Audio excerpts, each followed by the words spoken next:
వృషభ రాశి వారికి ఈ వారం అనుకూలంగా ఉంది. నూతన పరిచయాలు పెరుగుతాయి. ఆడంబరం ప్రదర్శిస్తారు. దూర ప్రాంతాల నుండి అనుకోని అవకాశాలు లాభిస్తాయి.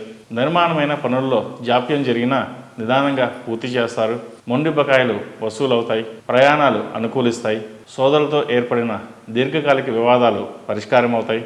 నిరుద్యోగులైన విద్యావంతులకు కార్యసిద్ధి సిద్ధిస్తుంది. వ్యాపారంలో స్త్రీల సహాయ సహకారాలు ఎంతగానో ఉపయోగపడతాయి. విద్యార్థులకు ఈ వారం కాలం అనుకూలంగా ఉంది. నీట్ పరీక్షల్లో ఉత్తీర్ణులవుతారు. ఆరోగ్యం నిలకడగా ఉంటుంది.